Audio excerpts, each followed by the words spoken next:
love playing 7 Deadly Sins Origin. I don't know if I'd love playing it as much if I wasn't regularly playing it with my best bud Cass though. But I have noticed over the past 3 months that they've been making a lot of changes to improve gameplay.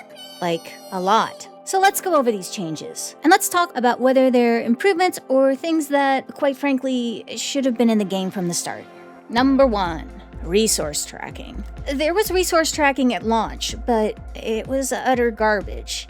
If you picked up any item, whether it was the one you were tracking or not, your tracker would disappear and you'd have to open it up again. It didn't consecutively track things like most open world games. Now it does that. You go in, you say, I want to track this gold ore. You tell it to start tracking. That's a very important thing that I forget to do a lot. And then, check this out. Check this out. You just pull out your handy dandy dragon. You know, everyone gets them.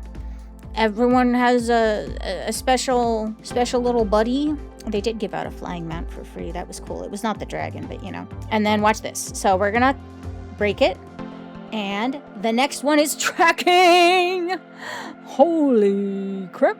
Honestly, it should have been like this at launch. It feels insane that we had to put up with awful resource tracking. That was one of my biggest complaints in my original video, and why I wanted Hendrickson so badly.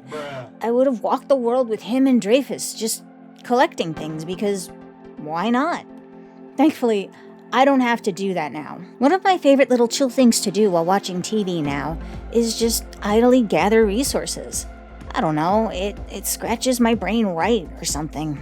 Anyway, this is all to say, I'm glad I stuck it out because this makes resource gathering way less of a chore, and it's pretty easy for me to zone out and fart around in game while watching my garbage TV shows. Number 2. Free mastery bosses. There are several bosses around the world map. The smaller ones give out items that help with mastery, which are the little nodes that pop up after you finish maxing out one of the big nodes. Basically, they add stats and whatnot to a particular weapon mastery. Originally, these bosses cost 5 keys each, which, while it doesn't seem like a lot, really would add up fast when we were only getting 50 to 55 keys a day max. I understand why they did it. Big bosses take keys, and they didn't want people maxing stuff out too quickly and utterly breaking the game. The thing is, it didn't really break the game because you still needed money and experience to get to the point where you were using mastery. And Netmarble actually realized that and went ahead and tweaked it. Now, these bosses don't take keys. You can fight to your heart's content. As an added bonus, they changed the respawn timer, so once the cube is collected, these bosses come back pretty quickly. Let's just test it out, shall we? Hey man, you're a man. Oh, there he is. He's already back. Time to beat him up again and take his lunch money. I will say that bosses not taking keys is an actual improvement, and it's a sign of Netmarble monitoring the state of the game and making a much-needed pivot. They saw that people wanted to keep playing the game and having fun without being limited by their stamina.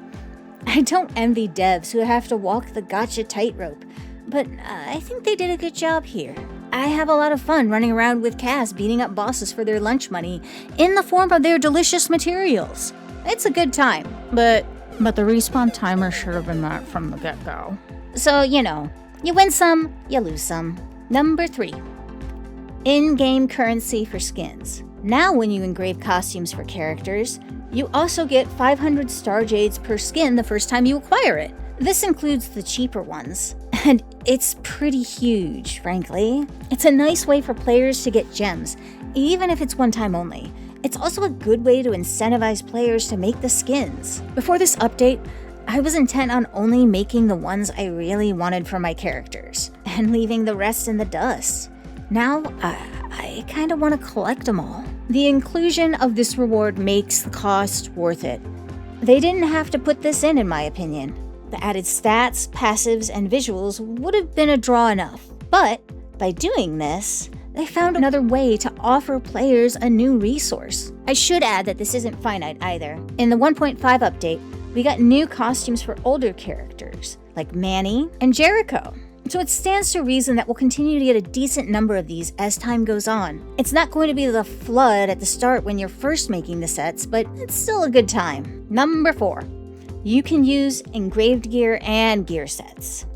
Okay, I think this is pretty cool. Before, when you made an engraved costume for a character, that became their armor. They could not equip a top, pants, belt, or boots in addition to it. This was understandable because the gear does give the characters quite a buff. But then again, there were some gear sets that just worked way too well with the characters. So you'd inevitably shove their engraved stuff to the side even though you did use the resources to make those. Netmarble changed it so that now you can equip gear and engrave gear at the same time. They had to tweak some stats to keep it from being totally busted, but it's actually pretty cool. It allows for more flexibility in terms of building your characters, and also, big numbers go brrrr. Good change. Number 5. They're buffing Escanor. Look, I know he's YouTube's husbando, and y'all love him, so that's a big dub for you guys, and I will support you forever. Hell yeah, Escanor buffs! I hope they're great! Okay, well, I recorded this before they went live, so surely they're not that dire. All jokes aside, Escanor should have been buffed from the get-go. He should be more buffed, frankly. When they dropped him in Grand Cross, he was a huge game changer, both green and red versions. Every time a new Escanor drops in Grand Cross, it's a meta game changer, to the point where I suspect that part of the reason we never get Escanor seasonal ults or anything is because, frankly, those units are unable to match the hype he brings. Which is why it's so curious that Escanor is so underwhelming. I have a hard time finagling the mechanics personally, but that's a skill issue on my part. You can probably tell. I'm doing my best, okay? That's all we can ask for. But also, people who are good at this game have issues, so perhaps it's not just me. But I do see that a lot of the meta teams involve, Meliodas, Daisy, and not, Escanor, the one who stands at the pinnacle. And based on what I said before with Grand Cross, Netmarble clearly knows he's a character that a lot of people are hyped about. Heck, I see people running around all the time in this little lobby on their Escanors, just, glazing themselves or whatever.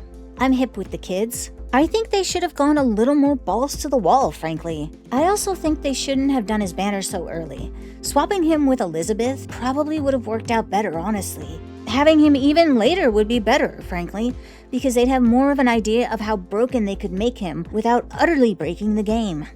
I don't know. There's no easy solution, but I do feel for the people who are underwhelmed and pretty fully agree that, yeah, he should be nuts. That's the whole point behind him. That's why people love him. They've made a lot of good changes. There are some things that still need to change though, so let's talk about them. Number 1, that zoom in thing that Cass keeps complaining about. I have no idea what it is. I just hear Cass yelling about it all the time. I assume it's something like woo, woo, woo, woo, but much faster. They play on the PC version. I never see it on the console version. Number 2. For the love of God, don't start me off turbo zoomed in on my character every single time. Who plays like this? Who plays like this? Cue the comments about all the people who play with zoomed in FOV. My brother in Christ, can we just not? Number 2.5. Hey man, if I've already solved a puzzle, is there any way for you guys to just keep it marked as solved so I'm not like, oh man, a puzzle, oh. Number 3. This thing. This freaking thing. Oh, guys, I've gotta go somewhere. Oops, I exited the menu because I took damage. That kinda sucks. Number 3.5. If I've completed the Hawk Pass, stop notifying me about stuff complete on them. I can't get them. Please, stop. There has got to be a way to fix this. I'm done. I can't get any more. Leave me alone. Number 4. Give more opportunities for armor enhancement things to drop. This likely seems skewed because of the engraved gear and gear set changes. It needs a buff to drops or a dedicated spot to farm them. Gila's Dungeon is now the dedicated spot for enhancement stones, for example. A place like this for gear would be nice given how much we have. And last, but most certainly not least, I'm gonna have to actually get over there. Jesus. Isn't this great? Are you enjoying yourself? Number 5. Let us make temp warp points like Genshin, good lord! Every time I have to fly to this spot for platinum, I want to have a conversation with the dev that thought this would be a good idea. Look at this. Look at what you did. Think about what you did.